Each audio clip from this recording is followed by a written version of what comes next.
여러분들은 팬과 제자의 차이를 아시죠? 여러분들 아이돌 무슨 뭐 연예인들을 쫓아다니는 팬들이 있습니다. 그런데 이 팬들이요, 자기가 좋을 땐 좋아하면서 자기가 뭐 막 수가 한번 틀리고 나면 그 사람들 내가 좋을 때만 팬이지, 그 사람들의 팬이지, 내 마음이 안 맞을 때는 더 이상 쫓아다니지 않습니다. 그런데 어쩌면 오늘 우리가 인생을 살아가고 있는데, 우리가 예수님 믿고 있고 예배를 드리고 사는 삶을 살아가고 있는데, 마치 팬처럼, 팬클럽처럼 내가 시간 내고 시간 나고 힘이 있고 할 수 있을 때만 쫓아다니고, 내게 버겁고 힘들고 어려울 때는 그렇게 하지 않는 그런 삶을 어느 분이 책의 제목으로 팬이냐 그리고 제자인가 하고 우리에게 도전하고 있습니다. 여러분들은 팬이세요? 제자세요? 제자이십니까? 아멘? 예, 근데 이렇게 소리가 이렇게, 예. 팬이십니까? 제자이십니까? 예, 제자이십니까? 예, 한 번 더 묻겠습니다. 이 교회 학교에서 이렇게 하면요, 10점! 이럽니다. 예, 여러분들은 팬입니까? 제자입니까? 예, 한 30점 되는. 마지막으로 한 번만 더 할게요. 여러분들은 팬이세요? 제자세요? 아멘. 근데 제자의 고백은 이런 고백이 있어야 한다는 것이죠. 이 선교사님의 고백처럼 남김없이, 후퇴 없이, 후회 없이 예수 그리스도의 부르심을 향하여 드리고 헌신하며 살아가야 한다는 것입니다. 이런 삶 사시기를 주의 이름으로 축복합니다. 할렐루야. 근데 솔직하게 목회자인 저에게도 고민이 됩니다. 과연 나는 남김없이 드렸는가? 과연 나는 후퇴 없이 살고 있는가? 나는 후회 없이 살고 있는가? 이런 위대한 고백 앞에 또 그런 위대한 인물들을 이야기하고 나면 굉장히 우리의 신앙이 약간 좀 초라해 보일 때도 있고 연약해 보일 때가 많습니다. 오늘 우리가 베드로 전서를 읽었습니다. 베드로 사도가 이 편지를 쓰고 있는 시대적인 상황은 하나님의 교회들이, 피값주고 사신 주님의 교회들이 로마 정부에 의하여 아주 모진 핍박 가운데 노출되어 있었던 때입니다. 그러니까 그들의 신앙생활을 격려하고 그들을 세워주시기 위하여 오늘 베드로 사도가 편지를 쓰고 있는 것이죠.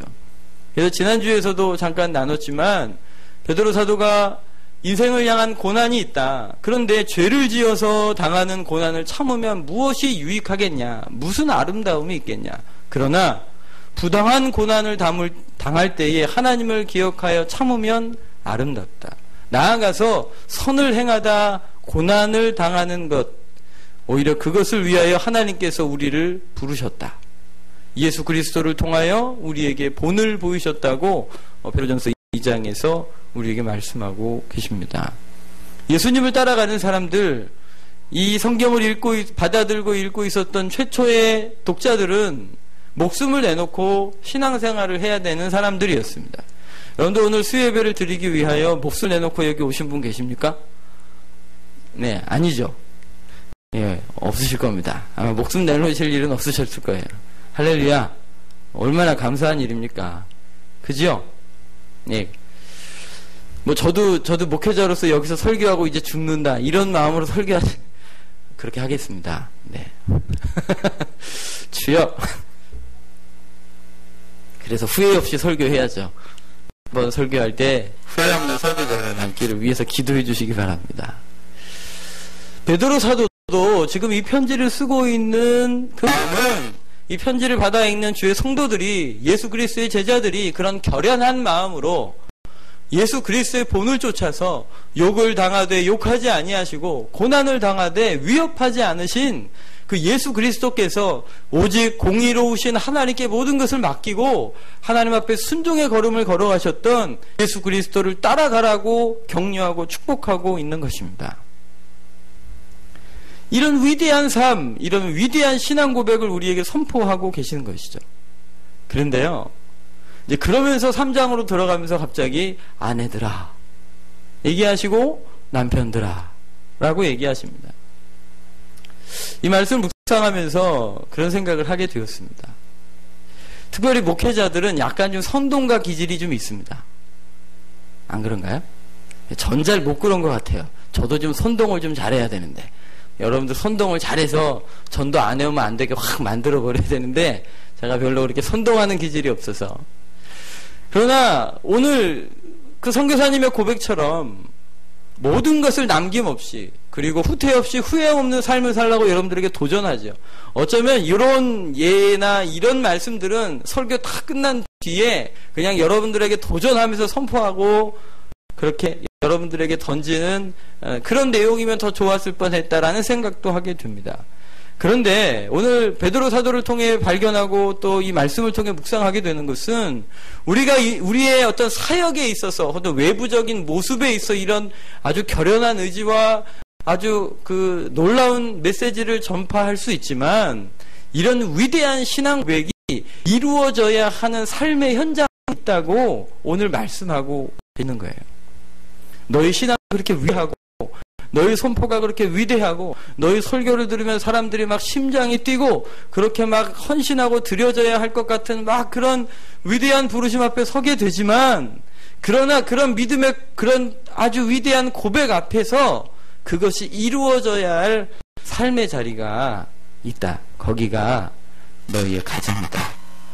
라고 말씀하시고 어땠어요? 밖에 나가서 훌륭하게 인생을 사시고 쓰임받는 분들이 계십니다. 그런데 간혹 그분들의 가정사 때문에 어려운 일들을 겪으시는 것을 봐요. 뭐 저는 이제 충남 시민이기 때문에 별로 관심은 없었지만 이번에 그 서울시 그 교육감으로 나오셨던 고 무식이 하시는 분이 아주 그 교육감 1위를 예상하고 있었는데 이 막판에 며칠 앞에 두고 이혼한 분의 딸이 우리 아버지는 이런 교육감이 될 자격이 없다. 그렇게 해가지고 SNS에다가 그 글을 올리고 나서 그것에 타격을 입어 이번에 교육감에 낙선했습니다. 오히려 그 교육감에 나섰던 분들 중에 제일 이제 뒤에서 지지도를 가지고 있었던 분이 그 아들이 우리 아버지는 이런 분이십니다 해서 자기가 존경하는 아버지에 대한 글을 SNS에 올리게 됐고요. 또 그게 또 SNS에서 퍼지면서 가장 그 지지도가 났던 분이 이번에 교육감에 당선되었습니다.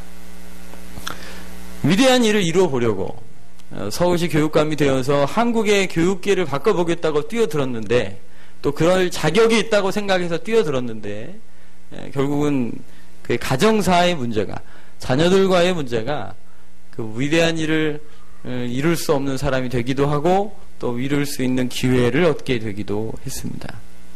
여러분들 이런 위대한 고백이 있으시길 바랍니다. 할렐루야. 하나님도 들으시면 와 깜짝 놀라실 그 믿음의 고백들이 있으시기를 축복합니다.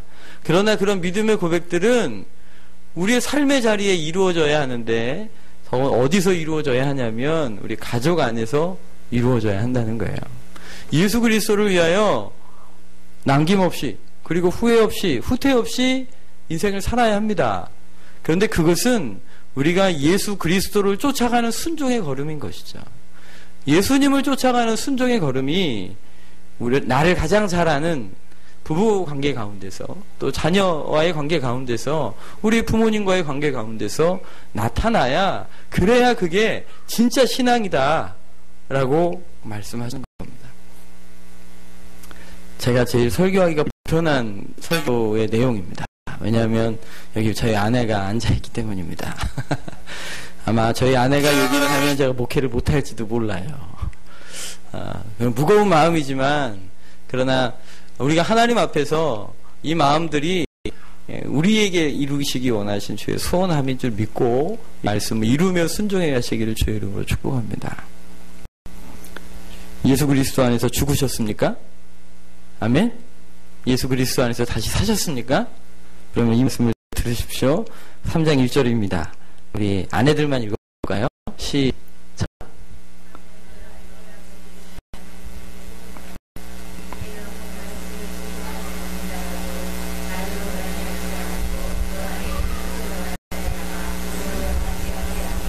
아멘. 이 말씀에 순종합니까? 아멘 하십니까? 네, 아멘 하시기를 축복합니다. 예, 막 부흥회 때 은혜 받으셔가지고 오 주님 내가 여기 있습니다. 나를 받아주십시오. 드리셨습니까? 할렐루야. 예, 그러면 아내들에게 이렇게 말씀하십니다. 아내들아, 이와 같이 자기 남편에게 순종하라. 이는 혹 말씀을 순종하지 않는 자라도 말로 말미암지 않고 아내의 행실로 말미암아 구원을 받게 하려 함이니라. 예수님께 드려진 사람은 관계 가운데서도 주님의 향기와 빛이 드러나야 합니다. 그 얘기를 하시는 것이죠. 한국교회도 마찬가지면 이 당시에도 아마 그랬던 모양입니다. 꼭 남성들이 문제였던 것 같아요. 꼭 부인들이 신앙을 먼저 갖고 나중에 남성들이 부인 때문에 예수님 믿게 되는 경우들이 많았는데 아마 이 시대도 그랬던 것 같습니다. 그래서 혹 말씀을 순종하지 않는 자라도 말로 말지 않고 그 아내의 행실로 말미암아 구원을 받게 하려고 아내들아 남편에게 순종해라. 왜냐하면 너희 순종을 통해 남편이 하나님을 발견해야 한다라고 말씀하고 계시는 겁니다. 2절과 3절을 보시면 너희의 두려워하며 정결한 행실을 봄이라. 너희의 단장한 머리를 꾸미고 금을 차고 아름다운 옷을 입은 외모로 하지 말고 오직 마음에 숨은 사람을 온유하고 안정한 심령에 썩지 아니할 것으로 하라. 이는 하나님 앞에 값진 것이니라. 그러니까 예수 그리스도 안에서 죽고 예수 그리스도 안에서 살았습니다 라는 신앙을 우리가 고백합니다. 그 신앙의 고백의 현장에서 우리가 마치 위대한 일을 이루고자 하는 큰 일을 성취하고자 하는 사람으로 드려지는 것도 훌륭합니다. 그러나 오늘 우리에게 주님이 요구하시는 것은 우리 관계 가운데 그 믿음의 고백이 나타나야 하는데 그렇게 내가 죽는 표시로 아내들은 남편에게 순종하라고 말씀하시죠. 에베소서에 가면 사도 바울을 통해서는 또 이렇게 말씀하십니다. 아내들아 남편에게 복종하기를 교회가 그리스도께 복종하듯 하라고 말씀하십니다.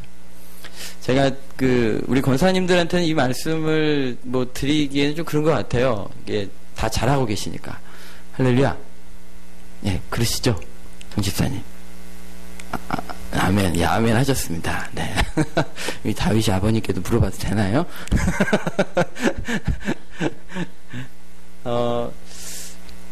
그런데요, 어쩌면 여러분 순종, 복종이란 단어는 남성들한테 쓰면 오히려 더 남성들이 잘할 수 있습니다. 이 군대를 가잖아요. 군대에 가서 그런 조직 문화 안에 있으면 남성들은요, 생존을 위해서라도 이 순종하고 복종하는 게 몸에 좀 배어 있습니다. 차라리 합니다. 직장 생활하면서 조직 생활하면서 사표가 막 확확 내리고 싶을 때도 많지만 그래도 순종할 수 있고 복종하는 게 여성보다 남성에게 맞는 단어입니다. 그런데 하나님께서 이것을 여성들에게 요구하는 건 정말 여성들이 예수 그리스도의 십자가 앞에서 죽지 않으면 절대 남성들에게 복종하기가 여간해서 쉽지 않은 걸 발견하기 때문에 주님이 아시기 때문에 오히려 더 여성들에게 아내들에게 복종하라, 순종하라 라는 단어를 쓰시는 것이죠. 근데 그냥 얘기하면 들어먹을 것 같지 않으니까 이제 교회가 그리스도께 복종하듯 하라고 비유를 드신 겁니다. 예수 그리스도께 교회가 복종하는 것처럼 아내들아 남편에게 복종해라. 그래야 그 남편 살린다. 그 소리입니다. 그래야 남편이 삽니다. 그 아내가 여호와를 경외하고 단정된 심령으로 안정된 심령으로 주님을 섬겨하는 그 말이 아니라 행동을 보고 주님을 바라보고 돌아오게 된다는 것이죠. 남편을 위해 그렇게 살아주시기를 축복합니다. 아멘? 네, 아멘 하셨습니다. 여기 부부가 같이 와야 된다니까요, 오늘은. 한쪽이 손해보신다니까요.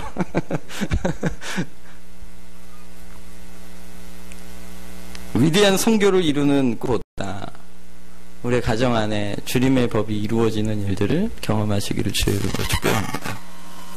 남편들에게도 말씀하시죠. 이번엔 남편들이 읽으셔야 될 것 같습니다. 우리 7절을 함께 읽겠습니다. 남편들아 이와 같이 지식을 따라 너희 아내와 동거하고 그를 더 연약한 그릇이요 또 생명의 은혜를 함께 이어받을 자로 알아 귀히 여기라. 이는 너희 기도가 막히지 아니하게 하려 함이라. 남편들아 이와 같이 지식을 따라 아내와 동거해라. 이 얘기는 뭐냐면 원리는 똑같다 그 소리입니다. 아내가 남편에게 복종하고 순종해야 하는 그 원리가 그리스도 안에서 내가 죽고 주님 앞에 온전히 복종하지 않으면 이루지 못하는 것처럼 원리는 똑같다. 그런 원리로 남편들아 아내들과 동거해라고 말씀하십니다. 에베소서에 가면 남편들에게 이렇게 말씀하십니다. 남편들아 아내 사랑하기를 그리스도께서 교회를 위하여 자신을 주심과 같이 하라고 말씀하십니다. 여러분들 사랑이란 단어는 남자 쪽이 편해요? 여자 쪽이 편해요? 갖다 붙이기가 여자 쪽이 더 좋습니다. 물론 뭐 남자가 사랑할 때 뭐 이런 절절한 영화들도 있지만 그건 영화고요. 실제는 그러지 않은 것 같아요. 사랑이란 단어는요, 여성들에게 붙이는 게 더 편해요. 여성들은 그 모성애를 하나님 부어주셨기 때문에 이 사랑이 흘러나오는 것이 남성들보다 더 좋습니다. 그래서 아내들아 남편을 사랑하라 이 말이 더 쉬워요. 그런데 하나님께서 그렇게 하지 않으시고 남편들아 아내를 사랑하라 이렇게 붙여놓으신 겁니다. 남편들은 뭐 의리, 우정, 뭐 위대한 사명 이런 거에는 막 불들 줄 알지만 정작 내 옆에 있는 아내를 사랑하고 그 아내를 격려하고 그 자잘한 격려와 그런 걸 할 줄을 모릅니다. 저만 그래요. 잘하시죠? 다윗이 아버지는. 네. 음악하시니까 감성적이셔서 잘하실 것 같아요. 그게 여간 쉽지가 않습니다. 어려워요. 그런데 그걸 하라는 거예요. 남성들도요, 그리스도 안에서 죽지 않으면 이걸 못하는 거예요. 내가 죽지 않으면, 내 자아가 죽지 않으면 아내를 사랑하라. 그리스도께서 교회를 위하여 자신을 주심같이 하라라는 말씀을 이룰 수 없다는 거죠. 그러니까 동일한 원리라는 거예요. 아내가 죽어야 남편에게 순종할 수 있는 것처럼 남편이 죽어야 아내를 사랑할 수 있다는 거죠. 저는 그냥 늘상 이 말씀을 그렇게 읽었습니다. 남편들아 아내 사랑하기를 그리스도께서 자신을 주신 것 같이 하라. 매번 이렇게 지나갔었는데요. 어느 날 결혼식장에 갔는데 어느 목사님께서 이 부분을 가지고 설명을 하시더라고요. 그러면서 당신께서 이 말씀을 한마디로 요약해주면 이렇답니다. 남편들아 아내 사랑하기를 그리스도께서 교회를 위하여 자신을 주신과 같이 하라. 이 말씀은 딱 한마디로 요약할 수 있는데 남편들아 아내를 위하여 죽어라. 그 소리를 하는 거예요. 그리스도께서 교회를 위하여 목숨을 버리셨잖아요. 십자가를 지셨잖아요. 죽으셨잖아요. 그러니까 죽으라고 말씀하시는 겁니다. 그러니까 여러분 특별히 아내 되시는 우리 여러분 남편을 긍휼히 여겨주실 것은 남편이 죽어야 사랑을 할 수 있습니다. 그건 죽는 일입니다. 여러분들이 남편에게 요구하시는 일 있잖아요. 이런 거 왜 못 해주는 거야 뭐 이런 거 있죠. 이런 것들은 남편이 죽어야 할 수 있는 겁니다. 이거 굉장히 순교의 정신이 아니면 해낼 수 없는 겁니다. 할렐루야 남성 여러분. 좀 변명이 되시나요? 네, 저의 변명이었습니다. 죽어야 할 수 있습니다. 이거 별거 아닌 것 같잖아요. 뭐 가정 안에서 이루어지는 일이니까 이게 무슨 뭐 위대한 사명이겠어요. 뭐 아내 사랑하고 뭐 남편에게 복종한다고 뭐 사회가 변합니까? 뭐 돈이 벌립니까? 무슨 역사가 일어나겠습니까? 그런데요, 가정 안에서 이 일들이 이루어지지 않으면 바깥에 나가서도 이루어낼 수 없는 거예요. 동일한 수준에서 말씀하시는 게 8절과 9절이에요. 8절과 9절을 함께 읽겠습니다. 마지막으로 말하노니 너희가 다 마음을 같이하여 동정하며 형제를 사랑하며 불쌍히 여기며 겸손하며 악을 악으로 욕을 욕으로 갚지 말고 도리어 복을 빌라. 이를 위하여 너희가 부르심을 받았으니 이는 복을 이어받게 하려 함이니. 여러분들 욕을 받았는데 욕으로 갚지 말라 하십니다. 악을 받았는데 악으로 갚지 말라고 하십니다. 도리어 뭐라고 하시냐면 복을 빌어주랍니다. 너희가 이것을 위하여 부르심을 입었다. 왜냐하면 이것을 통해서 너희가 복을 이어받게 하기 위함이다. 여러분들 가정 안에서 아내가 남편에게 복종하고 순종하는 일을 하지 못하면 이 말씀도 여전히 이루어낼 수 없는 겁니다. 악을 받았는데 악으로 안 갚아요? 욕을 먹었는데 욕으로 안 갚아요? 아니요. 내가 살아있는 이상 욕 받았으면 욕으로 가게 되고 악을 받았으면 악으로 가게 되는 게 그냥 세상의 원리고 인생의 마음인 것 아닙니까? 그런데 내가 그리스도 안에서 십자가에 죽는 경험들이 가정 안에서 이루어지면 우리의 사회 속에서도 이런 일을, 불의한 고난을 당할 때에, 그리고 내가 선을 행했음에도 불구하고 고난의 현장에 있을 때에 예수 그리스도께서 하셨던 것처럼 공의로우신 하나님께 맡기고 오히려 순종의 길을 걸어갈 수 있는 길, 오히려 그들에게 복을 빌라고 말씀하신 이 말씀이 우리의 가정에서 이루어지지 않으면 이룰 수 없는 일이라는 것이죠. 이렇게 하는 사람들은 굉장히 위대한 신앙인들이고, 이렇게 하는 사람들은 굉장히 위대한 사역들을 이뤄내는 사람들이 분명합니다. 그러나 이 일을 이루기 위해 보이지 않는 가정에서, 부부가 아는 그 관계 속에서 아내들은 남편에게 복종하고 순종하고, 남편들은 아내를 사랑하며 귀히 여기는 그 시간들을 통해서 훈련되고 단련되고 연습되어 마침내 빛으로, 소금으로 살아갈 수 있는, 때로는 하나님께서 기름 부으셔서 세상 속에 드러나는 그런 위대한 삶과 신앙을 살아갈 수 있게 된다는 것입니다. 오늘 빛나는 교회와 오늘 예배드리는 귀한 가정마다 예수 그리스도가 주인 되시기를 축복합니다.